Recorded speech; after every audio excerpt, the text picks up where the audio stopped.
गावात सर्वत्र शांतता पसरली होती. सूर्याची कोवळी किरणे हळूहळू धरतीला स्पर्श करत होती आणि पक्ष्यांचा मधुर किलबिलाट वातावरणात गुंजत होता. अशा शांत आणि प्रसन्न वातावरणात गावाच्या कडेला असलेल्या एका भाड्याच्या मातीच्या छोट्याशा घरात गणेश आपल्या कुटुंबासोबत राहत होता. गणेश हा काही मोठा व्यापारी नव्हता. तो रोज पहाटे उठून गरमागरम भजी तयार करत असे. त्याची पत्नी सावित्री चुलीतील आगीची काळजी घेत असे, तर गणेश प्रत्येक भजी मनापासून बनवत असे. जणू त्या प्रत्येक भजीमध्ये त्याच्या स्वप्नांचा एक छोटासा तुकडा सामावलेला होता. दुपार होताच तो आपली हातगाडी ढकलत गावातील गल्ली बोळातून फिरायला निघत असे. त्याचा आवाज संपूर्ण गावात घुमत असे. चला चला पटकन, गरमागरम भजी घ्या, ताजी आणि चविष्ट भजी घ्या. हळूहळू त्याच्या गाडीभोवती ग्राहकांची गर्दी वाढू लागली. गावातील लोकांना गणेशची भजी खूप आवडत होती. कोणाला त्यातील मसाल्याची चव आवडत असे, कोणाला त्याचे हसतमुख वागणे, तर कोणाला त्याचा प्रामाणिक स्वभाव. अरे गणेशा, इतकी चविष्ट भजी बनवायची कला कुठून शिकलास रे? अरे भाऊ, मी काही विशेष करत नाही. माझी बायको मसाल्यात प्रेम मिसळते म्हणून भजी इतकी चविष्ट होतात. हे ऐकून सगळे मनापासून हसू लागायचे.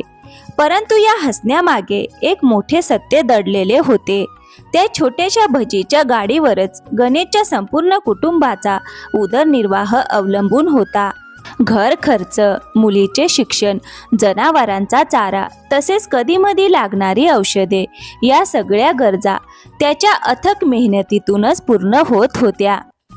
रात्र झाली होती. दिवसभराच्या कष्टामुळे थकलेला गणेश घरी परतला. तो घरात पाऊल टाकताच त्याची लाडकी मुलगी गौरी धावत त्याच्या जवळ आली आणि उत्सुकतेने म्हणाली, बाबा, माझ्यासाठी काय आणलं आहे?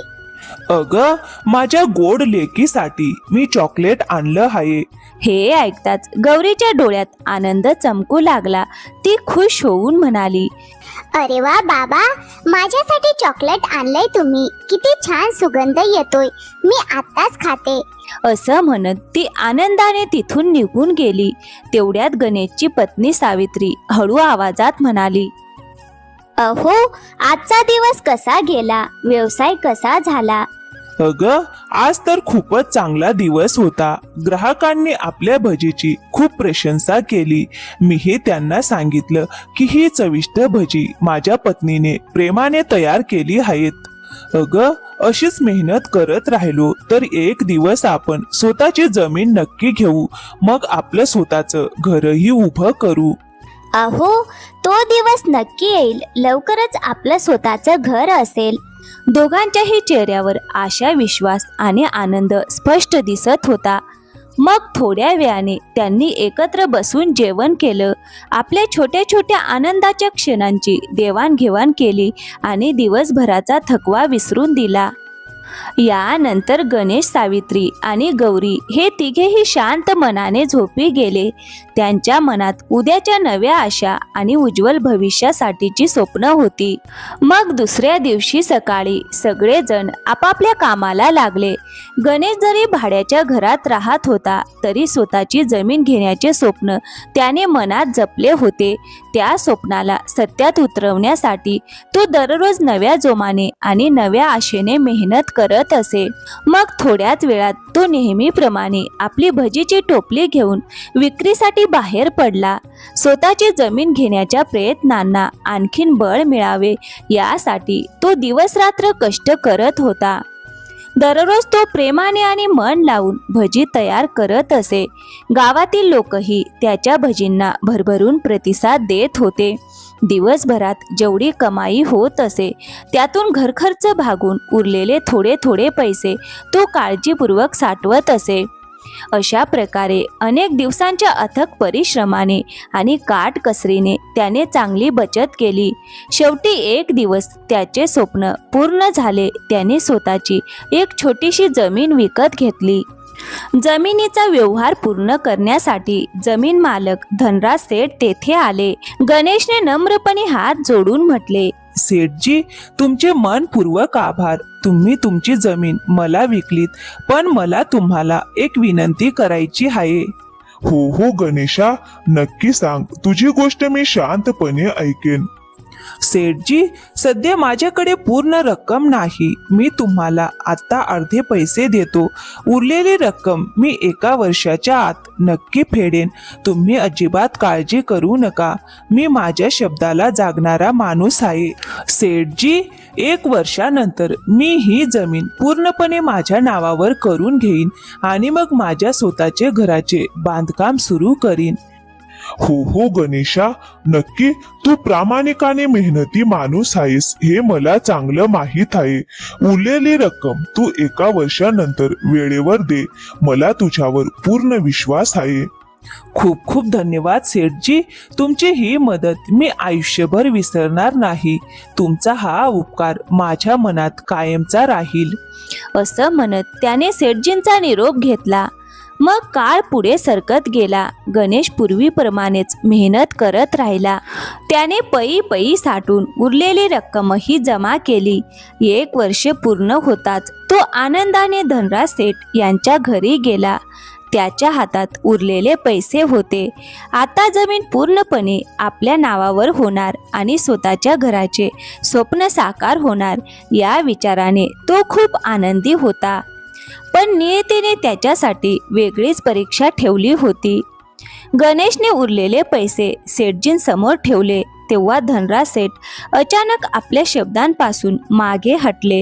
त्यांनी ती जमीन गणेशच्या नावावर करण्यास स्पष्टपणे नकार दिला. हे ऐकताच गणेशच्या पायाखालची जमीनच सरकली. त्याचे मन पूर्णपणे खचून गेले. ज्या स्वप्नासाठी त्याने दिवस रात्र मेहनत केली होती ते स्वप्न एका क्षणात तुटल्यासारखे वाटले. त्याला असे वाटले की त्याच्या सर्व कष्टावर पाणी फिरले आहे. तो खूप दुःखी झाला. डोळ्यात अश्रू दाटून आले. काही क्षण तो निशब्द उभा राहिला. मात्र थोड्या वेळाने त्याने डोळे मिटले, एक खोल श्वास घेतला आणि मनोमन देवाची प्रार्थना केली. देवा, कदाचित यामागेही तुझी काही चांगली योजना असेल. मला या संकटाचा सामना करण्याचे बळ दे. मी हार मानणार नाही. माझी मेहनत आणि माझा विश्वास मला पुन्हा उभं राहायला मदत करतील. असं म्हणत गणेश पुन्हा नव्या उमेदीने आपल्या कामाला लागला. देवावरचा विश्वास आणि स्वतःच्या कष्टांवरचा भरोसा याच्या बळावर त्याने नव्याने सुरुवात करण्याचा निर्धार घेतला. अरे चला भावांनो, गरमागरम भजी घ्या, चविष्ट भजी घ्या, असा आवाज देत गणेश रोज गावभर फिरत असे. गणेशच्या घरी काही कोंबड्या पाळलेल्या होत्या.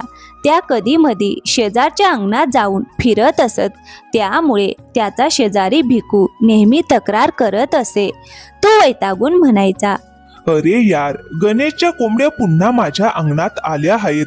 सगळीकडे घाण करून ठेवतात. आता मी थेट गणेशकडे जातो. रागाने भरलेला भिकू सरळ गणेशच्या घरी पोहोचला. तो मोठ्या आवाजात म्हणाला, अरे गणेशा, तुझ्या कोंबड्या रोज माझ्या अंगणात येऊन घाण करतात. त्यांना जरा नीट सांभाळत जा. अरे भाऊ, आपण जनावरांना किती वेळा समजावणार. त्यांना कसं सांगायचं की शेजाऱ्याच्या अंगणात जाऊ नका. ती बिचारी जनावरच आहेत. त्यांनाही मोकळेपणाने फिरण्याचा आणि निसर्गात रमण्याचा अधिकार आहे ना.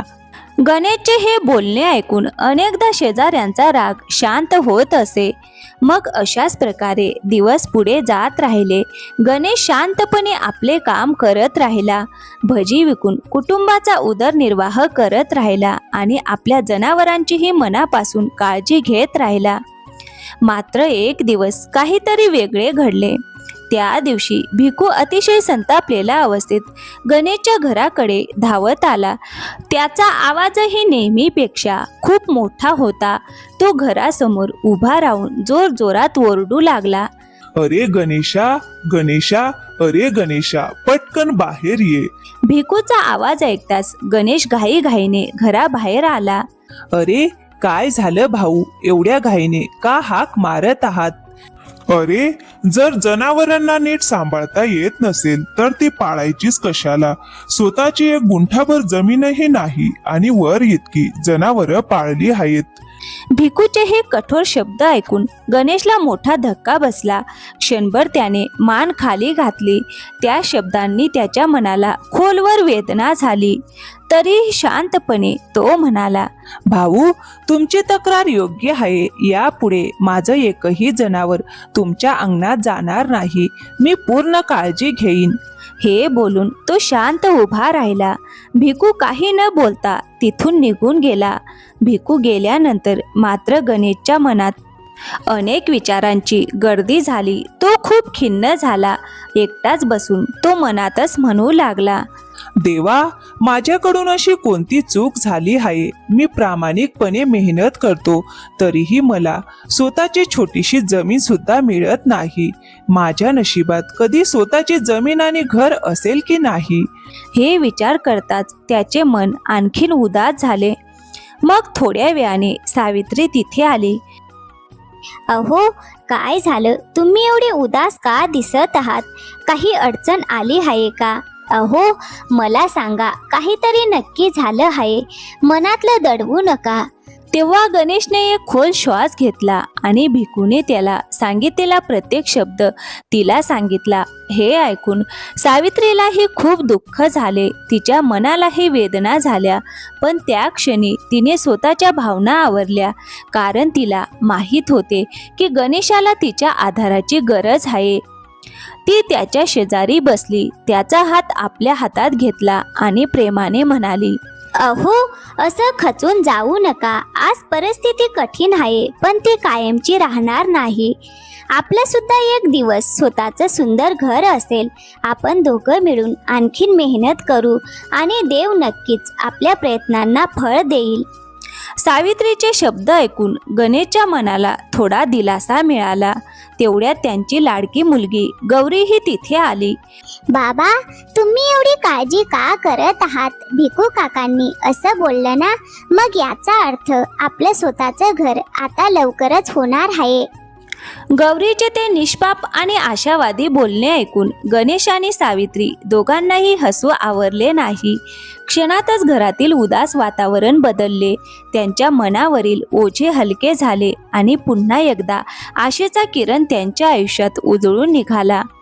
त्या दिवसानंतर गणेशने पूर्वीपेक्षा अधिक मेहनत करायला सुरुवात केली.